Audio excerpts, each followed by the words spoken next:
Bismillahirrahmanirrahim. Assalamualaikum warahmatullahi ta'ala wabarakatuh. Sebelumnya perkenalkan, nama saya Dahlan Hadi.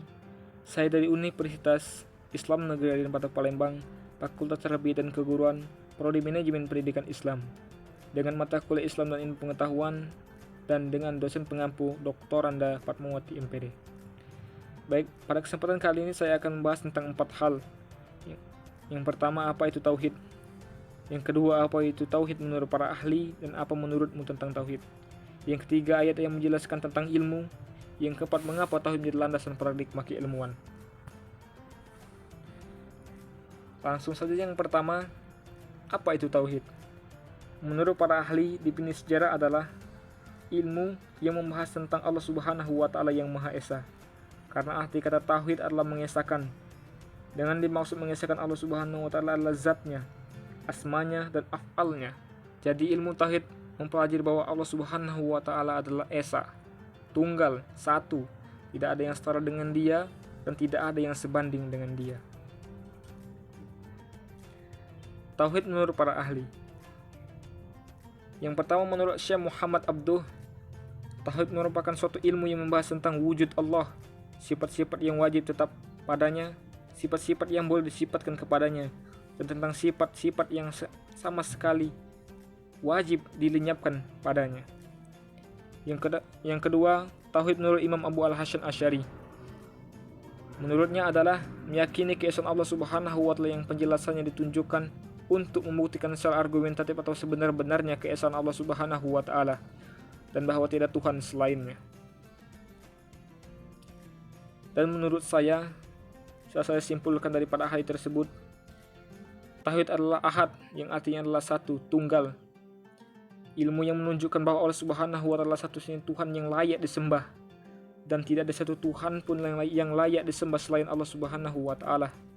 Karena tidak ada yang setara dengan Dia, tidak ada yang agung, tidak ada yang lebih agung, tidak ada yang lebih besar, tidak ada yang lebih sempurna selain Allah Subhanahu wa Ta'ala. Selanjutnya, Al-Quran yang menjelaskan tentang ilmu.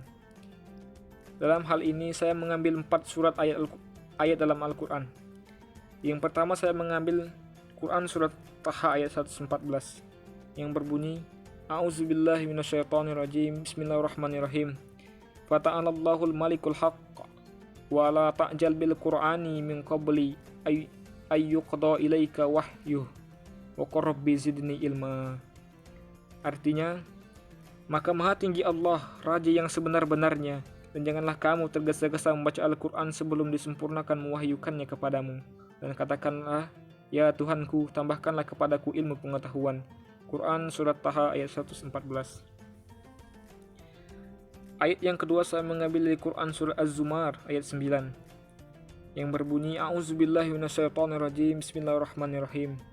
Amman huwa qanitun ana al-laili sajida wa qa'imayyah zarul akhirata wa yarju rahmat rabbih. Qul hal yastawil ladzina ya'lamuna wal ladzina la ya'lamun. Innama yatadzakkaru ulul albab. Yang artinya, apakah kamu orang musyrik yang lebih beruntung ataukah orang-orang yang beribadah pada waktu malam dengan sujud dan berdiri karena takut kepada azab akhirat dan mengharapkan rahmat Tuhannya? Katakanlah, apakah sama orang-orang yang mengetahui dan orang-orang yang tidak mengetahui, atau orang-orang yang berilmu dengan orang-orang yang tidak berilmu? Sebenarnya hanya orang-orang yang berakal sehat yang dapat menerima pelajaran. Quran Surah Az-Zumar ayat 9.